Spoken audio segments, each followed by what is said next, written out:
The Astros come out of the All-Star break with a solid series win against the Seattle Mariners. They now have a share of first place in the division after being down by as many as 10 games, which is just insane. They're certainly one of the rarest instances to see this happen, but the Astros are one of the first teams in this division era since the 1960s to have overcome a division deficit in less than a month. But we're going to recap all the positives from this series in this video coming up next. Stay tuned. The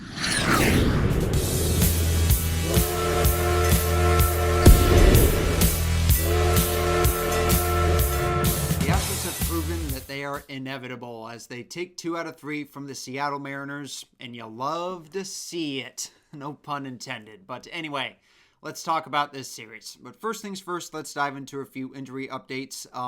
Starting first with Justin Verlander and also Luis Garcia, both starting pitchers through bullpens this past weekend.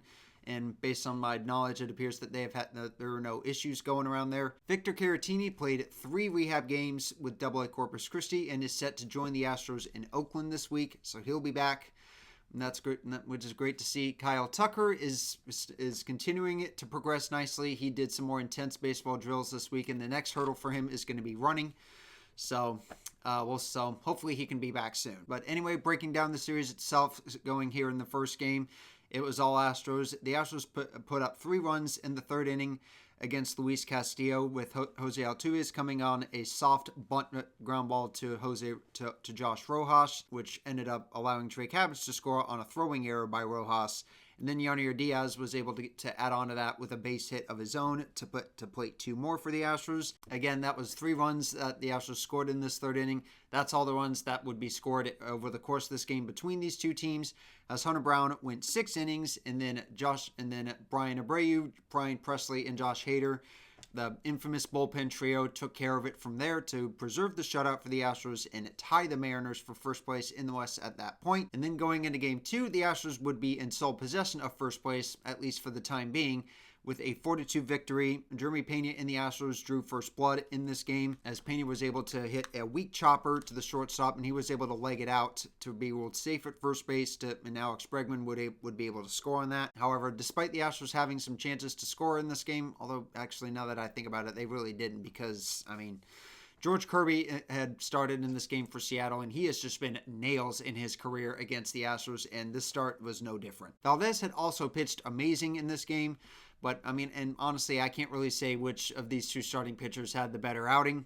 I would probably say it would go to George Kirby, but simply because Framber Valdez, despite the fact that he pitched well, he just threw 1 bad pitch to Julio Rodriguez, a hanging curveball that he paid for dearly, as that would give the Mariners the lead in the bottom of the 6th inning, 2-1 to be exact, though that lead for the Mariners would be short-lived. As we go to the 7th inning, Jake Myers would come in the clutch to hit a go-ahead 2-run blast off of former Astro Ryan Stanek, and that would give the Astros the lead for good. Yonder Diaz would add to that with an insurance home run that just cleared over the left field wall. It actually bounced on top of the wall and out of play. And then Ryan Presley, going into the 8th inning, there was actually some pretty key defensive plays that the Astros have made, both of which actually made it on SportsCenter's top 10 plays, which was really cool. But going into the bottom of the 7th inning here, before all this happened, Brian Abreu, after the Mariners had actually gotten their first guy on base,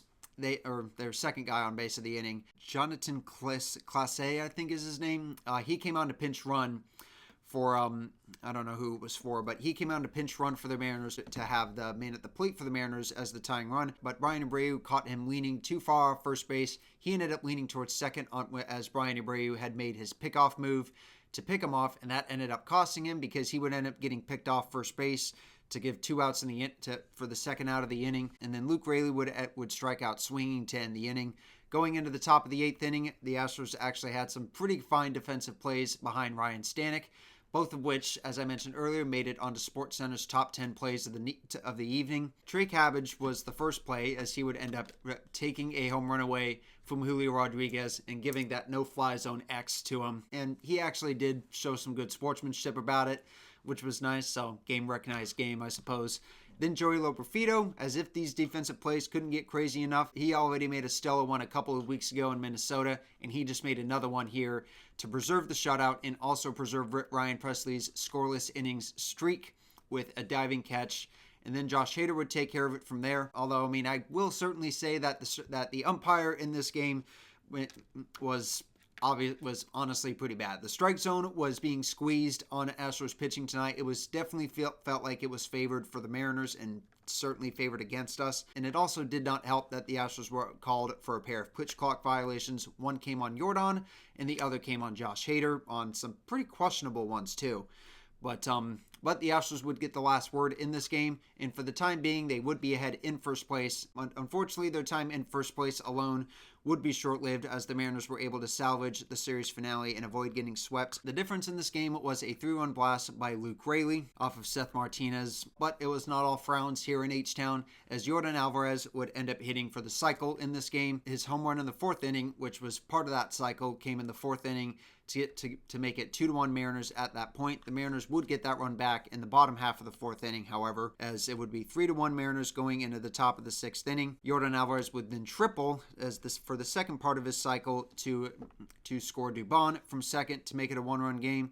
And then came the dagger in this game with a 3-run blast by Luke Raley. The Astros would chip away with 2 more runs, but ultimately it wasn't enough as Andres Munoz, for the Seattle Mariners closer, would get the save in this game to salvage the series finale and also ensure that the standings would stay tied for in the AL West, as the Astros will be going to Oakland for the final time in Oakland's in the history of the Oakland Coliseum, with the Oakland A's moved to Vegas officially being finalized, or at least as of this, or at least that's what I think. But this will be the A's final season in Oakland. It will be the Astros' final time in Oakland for the rest of their time, I guess. Let's hope that the Astros can leave their mark in Oakland this week. And that's where they're going to be heading next. Anyway, guys, yeah, that's going to do it for this video. I'll take 2 out of 3 against the Mariners any time of the season.